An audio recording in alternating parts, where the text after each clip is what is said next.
Part of what I wanted to say I couldn't deliver, I didn't know anyway.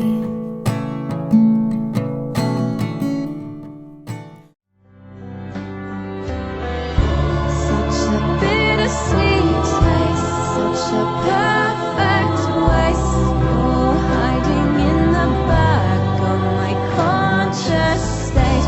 Such a wonderful sound, Say something.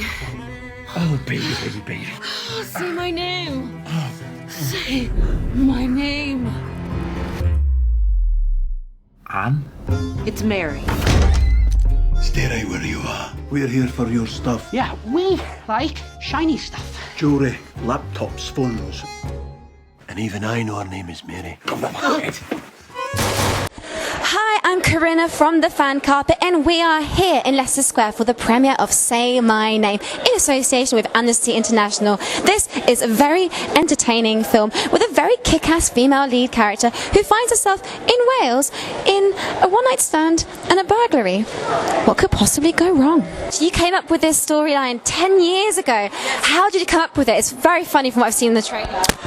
So honestly, I just started writing, and I thought I'm bad at names. So I thought, what if you were in bed with someone and you forgot their name? So I started with that scenario, wrote one funny opening scene, and then thought, well, I don't know what should happen now. And I remembered Raymond Chandler said, if you don't know what should happen, have a man enter with a gun. So I did that, and then it turned into the screwball comedy with bad guys and guns and jokes, but crucially a central female character who's proactive and can get the guy into and out of trouble. So I'm friends with Deborah Frances-White. We've been friends for a long time, and she had written the script originally to be shot in the United States.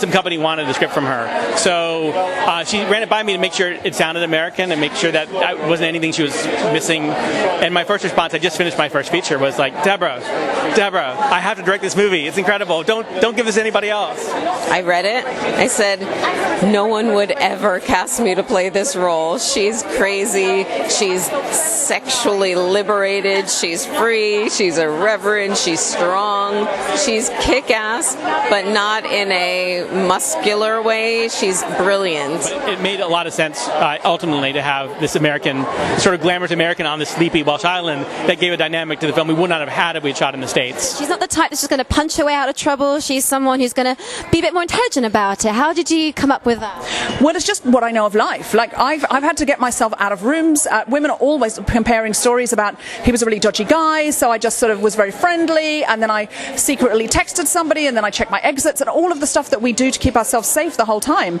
And on screen, it's either the man rescues the woman, or she becomes kick-ass and she kicks someone in the face. And if it's a movie about being kick-ass, that's fine.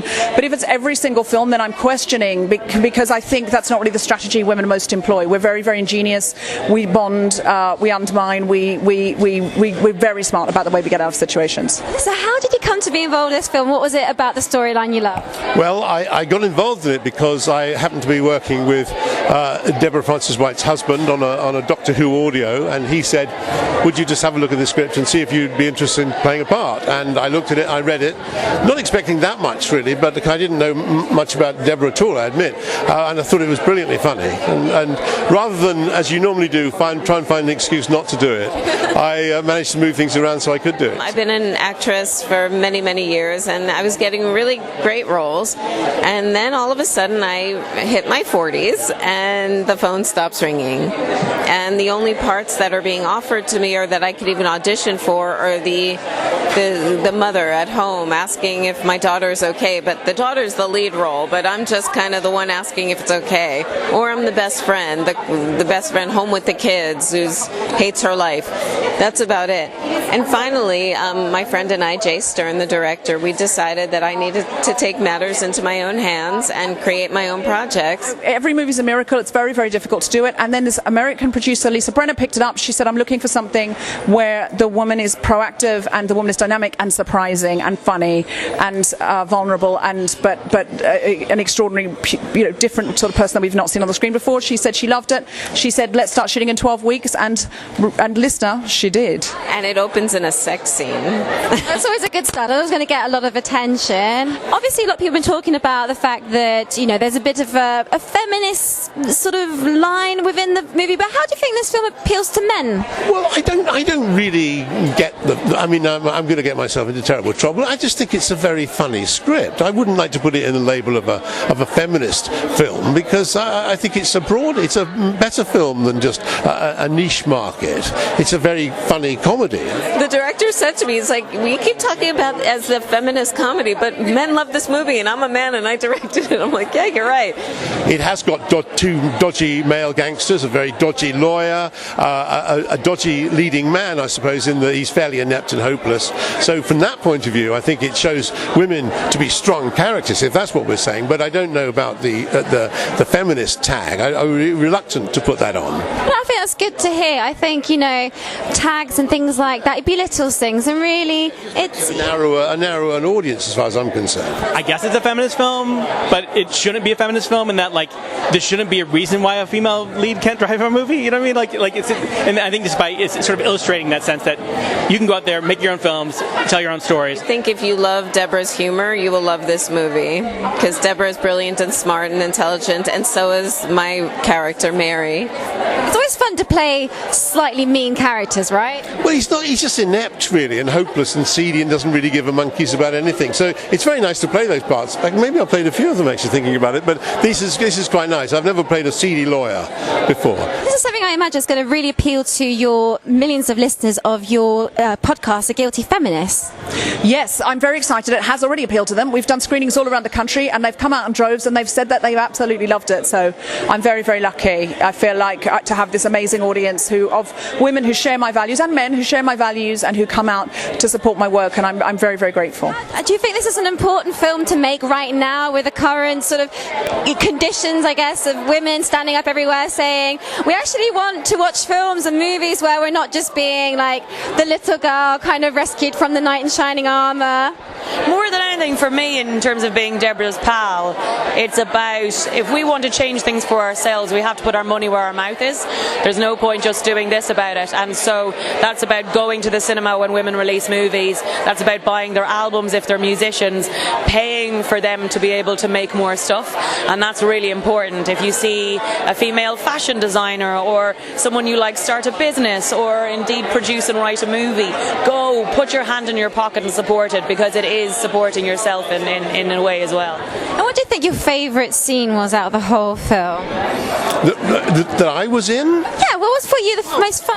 I was very struck by the very first scene where I walk in shoving a hamburger in my mouth and having to talk through it. That was the biggest challenge. One of the great challenges of my career, I think, was eating with a mouthful of hamburger, or talking with a mouthful of hamburger, yeah. Well, I guess you have to be succinct and enunciate, and it's from the heart. That's all that matters. It's the scene where Mary is in a van. When I was reading it, I said, I cannot wait to shoot this scene. And then when I was working on it, I said, oh God, please don't let me ruin this scene. You're known for being quite a strong woman in the comedy scene. I mean, for you... You're going to say a strong woman in the bedroom, and I was like, yes, I am. And may I confirm it officially? From the sounds of it and from the trailer I've seen, just looks like a very funny British comedy. It is. Remember to follow us on Facebook, Twitter and Instagram. I've been Corinna from the Fan Carpet, and check it out next time. I can't leave, can I? Where would I go? Somewhere where no one wants to kill you.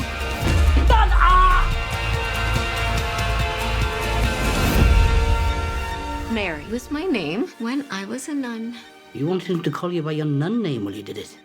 Well, that's hot.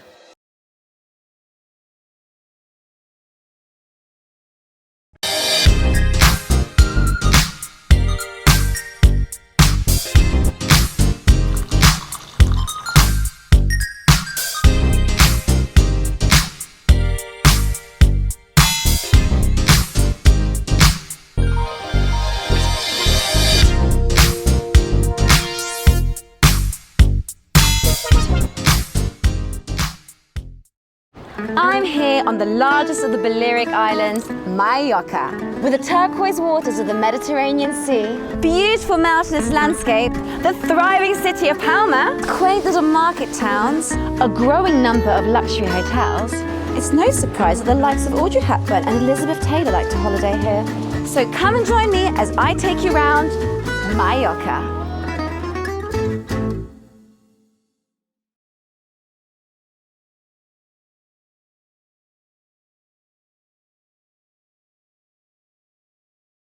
Thank you for watching The Fan Carpet. If you like this video, be sure to click that thumbs up button at the bottom of your screen. And also be sure to subscribe to the Fan Carpet YouTube channels. They're absolutely free and so much fun too. Be sure to check out the official website, thefancarpet.com. Also, you can follow us on Facebook, Twitter, and Instagram to stay up to date with reviews, competitions, the latest news, and so much more.